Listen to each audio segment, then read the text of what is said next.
আছে সমস্ত প্রেমগুলো গুটিয়ে দেন, জমা করে দেন।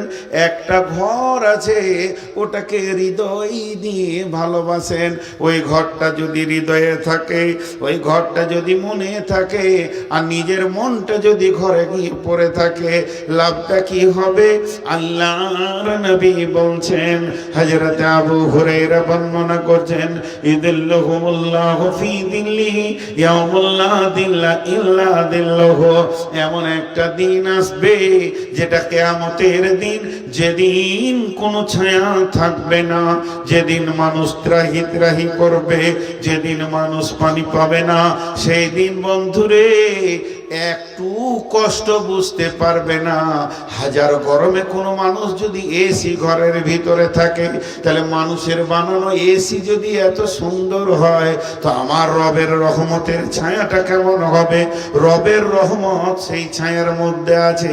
রহমত না থাকলে আল্লাহ ছায়াটা দেবে না। বিদায় ওই ছায়াতে আপনার রিজার্ভেশন লেগে থাকবে, আপনার সিটে কেউ থাকবে না। কেন কেন রিজার্ভেশন লেগেছে? আপনি টাকা দিয়েছেন এর জন্য? জি না।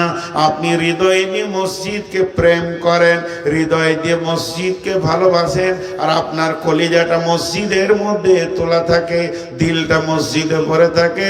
ওরা দুলন কালবুহু মুআল্লাকুন ফিল মাসাজিদে।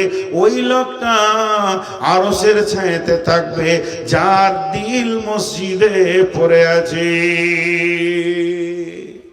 দেখেন এরা মসজিদ কত ভালোবাসে, এখনই উঠে মসজিদের দিকে হাঁটতে শুরু করে দিল। হ্যাঁ, বলার সঙ্গে সঙ্গে আমল কি, সিধা মসজিদ যাচ্ছে এরা, আর মসজিদ থেকে বের হবে না। আসলে দোষ নাই, যে লোকগুলো উঠছে দোষ নাই। গতকালকেও দোষ দিইনি। এই হাড় কাঁপানো শীতে আপনার আল্লাহর পাগল, ইনারাও পাগল। যাচ্ছেন বলে কোনো দোষ নাই ভাই, যারা যাচ্ছেন আমি দুঃখ করিনি, মজাক করলাম একটু। এই হাড় কাঁপানো শীতে আমাকেই মনে হচ্ছে পালাই। স্বয়ং সভাপতি বলছে কেটে পড়ি, তাইলে আমাদের কি অবস্থা হয়? জি ভাই, হিসাবটা দেখেন, অঙ্কে মিলাইতে পারা যাচ্ছে না। হ্যাঁ, ইমাম সাহেব যদি নামাজ থেকে উঠে কেটে পড়ে, তাহলে মুক্তাদির আর বসে থাকবে ঈদগাহে? চ ঘর যাই। আজ বেশি সময় আপনাদেরকে আর কষ্ট দিব না, অল্প যথেষ্ট। খুব মন দিয়ে শুনলেন। কিন্তু আল্লাহ রসুল আরেকটা হাদিসে কি বলছেন? ওয়া আবি হুরায়রা রাদিয়াল্লাহু তাআলা আনহু قال قال رسول الله صلى الله عليه وسلم إذا اتخذ الفيض بالا والأمانة مغنما والزكاة مغرما تعلما لغير دين أتى رجل امرأته وقومه أدنى صديقه وأكسبه جاهرت الأصوات في المساجد। কিয়ামতের আগে মসজিদে জোরে জোরে কথা বলবে, কোনো লজ্জা থাকবে না, এহতিয়াত থাকবে না, আল্লাহকে বলে ভয় থাকবে না, আল্লাহর ঘরে কোনো সম্মান থাকবে না। গলা ফাড়িয়ে চিল্লিয়ে চিল্লিয়ে মসজিদে জোরে জোরে কথা বলবে। জি ভাই, হচ্ছে কি হচ্ছে না? মসজিদে মনে হচ্ছে হাট লেগে গেছে। আবার ওই লোকটাকে আপনি ডাক্তারখানা পাঠান, তোর বিবি রাস্তায় বলতে বলতে গেছে, আমি মেয়ে মানুষ, বেশি কথা ডাক্তারকে বলবো না, তুমি বলিও আমার ঘাড়ে লাগছে, পেটে লাগছে, আর মাথাটা খালি ঘুরছে। তখন ও ডাক্তারখানায় গিয়ে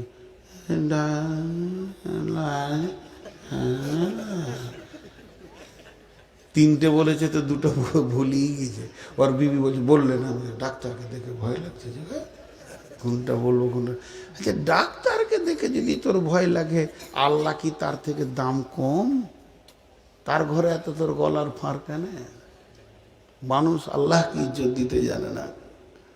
আল্লাহ তাবারাক তাআলা বলছেন যে, নবীজি বলছেন, এমন একটা দিন আসবে মসজিদে জোরে জোরে কথা বলবে, মসজিদের সম্মান চলে যাবে, মসজিদের ইজ্জত থাকবে না। আবার সাদাল কাবিলাতা ফাসিকুহুম, কাবিলা মানে গোত্র, বংশ, টোলা, পাড়ার যারা নেতৃত্ব দেবে, এরা ফাসেক, চরিত্রহীন, বেঈমান, লম্পট, সুদারু, জুয়ারি হবে। শুধু তাই নয়, এমনও দিন আসবে রে, মসজিদের সেক্রেটারি, মসজিদের ক্যাশিয়ার লেখালেখি করবে, পাকা সুদারু বেঈমান লম্পট দাগাবাজ, এদের ইমানদারের হাত থেকে এগুলো চলে যাবে।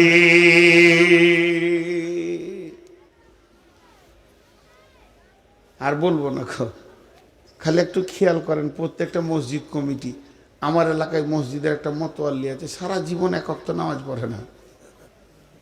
মতোয়াল্লি 40 বিঘে জমি আছে, ও মতোয়াল্লি, ওর বাপ ছিল ও মতোয়াল্লি, জুমাও পড়ে না। কেন? ও ভেজালে যাবে ও নাকি? ও তো মতোয়াল্লি আছে, আবার কি? হ্যাঁ, আখকে যখন জমিতে চাষ করে আর ও যখন এমনি পুং দিয়ে উঠে না, তো চাষি খালি মোচে হাত দেয়, হ, খালি বলে হ, হ মানে বড় হ। আখ কয় মাসের ফসল? ওই ঘুমাইছে নাকি?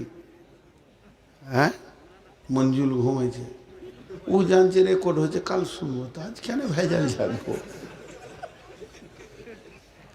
আখ কয় মাসের ফসল চাষ করেছ শোনা?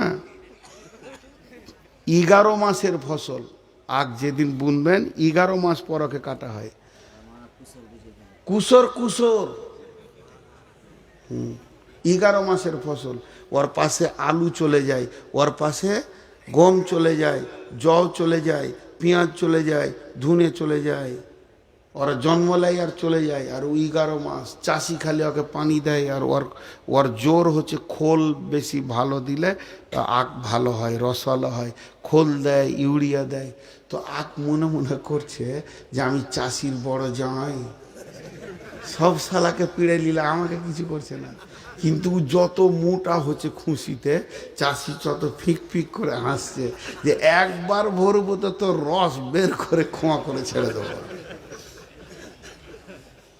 এই কিছু মাতাল জুয়ারি পাঁড় মানুষ আছে দুনিয়াতে, এরা মনে মনে করে যে আমরা মনে হয় আল্লাহর খাস ওলি। সারা মৌলবি কটাকে গায়ে গায়ে আদায় করে খেতে হচ্ছে রে, আমরা চাকু দেখিয়ে খেয়েছি রে। আল্লাহ বলছে খালি একবার আই কবরে তোর জিন্দেগি পিড়ে রস বেড়ে করে।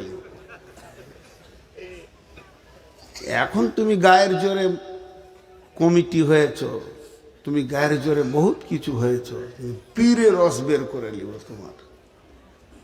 জি, এরপরে আমার আল্লাহ বলছেন, নবীজি বলছেন, শোনো, মান বানা লিল্লাহি মসজিদান বানাল্লাহু লাহু বাইতান ফিল জান্নাহ। যদি কেউ মানে এখান থেকে হজে যেতে চায়, তাহলে সে কি করবে? পাকুড়ে গিয়ে ব্যাংকে টাকা জমা দিবে। পাকুড়ে টাকা জমা দিলে তার মক্কা মদিনায় ঘর তার নামে হয়ে যাবে, সেই ঘরটা ভাড়া হয়ে যাবে। কি ক্যাপাসিটি? এখন আর পাকুড়েও যেতে হবে না, মোবাইল এমনি করে বলবে মক্কা বের হ। আমাকে একটা হোটেলের জন্য বলেছিলাম যে রমজান মাসে থাকবো, জাবালে উমারের পাশে যে হোটেলগুলো আছে কাবার কাছাকাছি হয়, আবার হোটেলের পাশেই পায়খানা বাথরুমগুলো বড় বড় কাছাকাছি আছে, তারপরে তো হোটেলে আছে। তা আমি বড় শখ করে বললাম যে ওই হোটেলে থাকবো। সঙ্গে সঙ্গে আমার মোবাইলে হোটেলের কার্ড পাঠিয়ে দিয়েছে, এখানে অনলাইনে তুমি বুকিং দিয়ে দাও, এখানে যে আঙুল মারবে হোটেলের নাম উঠে যাবে, কতলায় থাকবে, তার মধ্যে ক নম্বর ঘর নেবে, কটা বিছানাওয়ালা নেবে, 3 সিট 4 সিট সেই রকম দেখাবে। ছবিটা কি দেখতে চাও? বলে হ্যাঁ দেখতে চাই। রুমের ছবি আপনাকে দেখিয়ে দেবে, বুকিং মেরে দেবেন, ক তারিখ থেকে ক তারিখ সেটাও মেরে দিলেন, কত টাকা চলে এলো টাকাটা মেরে দিলেন, সিগন্যাল হয়ে গেল, বুকিং হয়ে গেছে। ওদের কম্পিউটার আমার নাম বেরিয়ে গেল নূর মোহাম্মদ নামে। ডিসেম্বরের 25 থেকে জানুয়ারি 17 পর্যন্ত বুকিং হয়ে গেল। তারপরে আমি যাব, কাগজ দেখাবো, এখানেও 1 কপি বের করে নিব, হোটেল আমাকে ছেড়ে দেবে। এটা সহজ করে হয়ে গেল। তেমনি আমার আল্লাহ বলছেন, জান্নাতে বুকিং দিবি তো বল, তোকে যেতে হবে না পাকুড়, যেতে হবে না আইসি ব্যাংকেও যেতে হবে না, স্টেট ব্যাংকেও যেতে হবে না, আমার মসজিদে মাল ভরে দিবি। নবীজি বলছেন, মান বানা লিল্লাহি মসজিদান, যে আল্লাহর জন্য মসজিদ মসজিদ বানাবে, বানাল্লাহু লাহু বাইতান ফিল জান্নাহ, তার জান্নাতে ঘর তৈরি হয়ে যাবে। কি সহজ, কি সহজ। জি, মসজিদকে ভালোবাসতে হবে, মসজিদের জন্য কিছু করতে হবে। আল্লাহর গোলাম